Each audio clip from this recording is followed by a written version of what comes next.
Konon dahulu terdapat sebuah kerajaan bernama Pakuan Pajajaran. Kerajaan tersebut dipimpin oleh seorang raja yang sangat bijaksana dan arif. Rakyat di bawah kekuasaannya sangat bahagia dan menghormati sang raja karena kepemimpinannya membuat hidup para rakyat sejahtera. Raja tersebut bernama Raja Prabu Siliwangi. Sang Prabu mempunyai cukup banyak anak, salah satunya bernama Putri Kandita. Ia adalah seorang gadis yang sangat cantik jelita, baik hati dan memiliki sifat yang sama seperti ayahnya. Sang Prabu Siliwangi sangat menyayangi Putri Kandita, dan seiring bertambahkan usia, Putri Kandita semakin memiliki paras yang cantik dan Arya ia merupakan anak tunggal maka ialah sang calon pewaris tahta Raja Prabu Siliwangi kelak. Mendengar keinginan Prabu Siliwangi untuk menjadikan Putri Kandita sebagai penerus tahta, para selir dan anak-anaknya tidak setuju. Mereka tidak rela jika Putri Kandita yang akan menjadi ratu kelak. Suatu hari, para selir dan anak-anaknya berkumpul untuk merencanakan siasat jahat untuk menyingkirkan Putri Kandita dan ibunya keluar dari istana. Untuk melancarkan rencananya mereka meminta bantuan kepada seorang penyihir sakti yang tinggal di sebuah desa terpencil, yang memiliki berbagai macam ilmu hitam. Suatu hari, tanpa sepengetahuan raja, para selir dan anaknya mendatangi penyihir tersebut dan dengan memberikan imbalan yang diminta sang penyihir, selir dan anaknya ingin Putri Kandita serta permaisurinya diberi kutukan agar tidak menjadi pewaris tahta sang raja.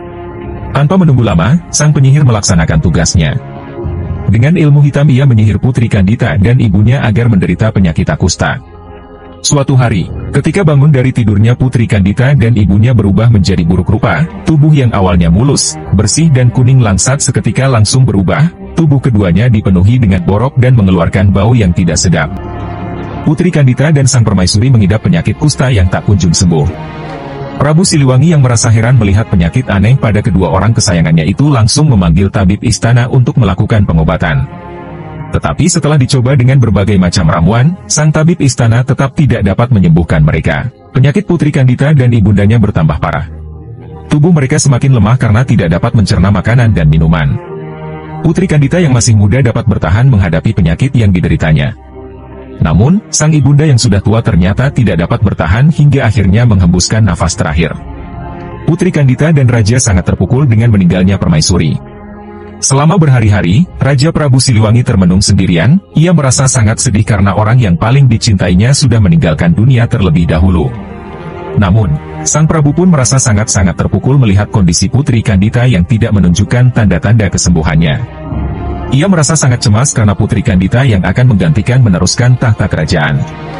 Suatu hari, para selir dan anak-anaknya datang menemui Raja untuk menghasut agar Putri Kandita diusir. Awalnya, Raja menolak. Namun, karena takut penyakitnya menular dengan terpaksa Prabu Siliwangi menyetujui usulan tersebut. Tanpa sepengetahuan Raja, selir dan saudara-saudaranya, Putri Kandita yang mendengar pembicaraan tersebut sangat kecewa dan ia memutuskan untuk melarikan diri dari istana. Dalam suasana hati yang sedih, bingung, dan tidak menentu Putri Kandita berjalan keluar dari istana tanpa tujuan yang pasti. Selama berhari-hari ia berjalan tanpa arah hingga akhirnya tiba di pesisir pantai selatan Pulau Jawa yang memiliki banyak batu karang dan ombak besar. Di salah satu batu karang itu dia kemudian beristirahat hingga akhirnya tertidur karena kelelahan. Dalam tidurnya, Putri Kandita bermimpi mendengar sebuah suara gaib yang menyuruhnya menceburkan diri ke laut agar penyakitnya sembuh dan sehat seperti sedia kala. Putri Kandita pun terbangun dari tidurnya. Ia lalu merenung meresapi kata-kata gaib tersebut karena ragu apakah suara itu merupakan sebuah wangsit atau hanya orang iseng yang membisiki saat dia tertidur. Tetapi setelah melihat sekeliling, sejauh mata memandang yang ada hanyalah hamparan pasir putih beserta ombak bergulung-gulung di sekitarnya. Oleh karena itu, yakinlah Putri Kandita bahwa suara gaib tadi merupakan sebuah wangsit yang harus dia laksanakan demi kesembuhan dirinya. Meyakini bahwa suara itu sebuah wangsit, Putri Kandita segera melakukan yang diperintahkan. Sangat ajaib.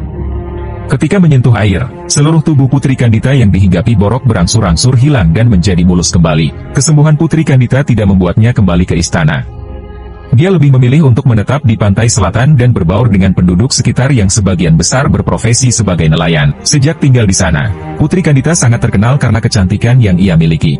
Banyak pangeran dari berbagai kerajaan datang untuk melamarnya. Namun, dari sekian banyak yang melamarnya Putri Kandita sama sekali tidak tertarik. Sebagian dari mereka mundur karena Putri Kandita mengajukan syarat yang sangat sulit.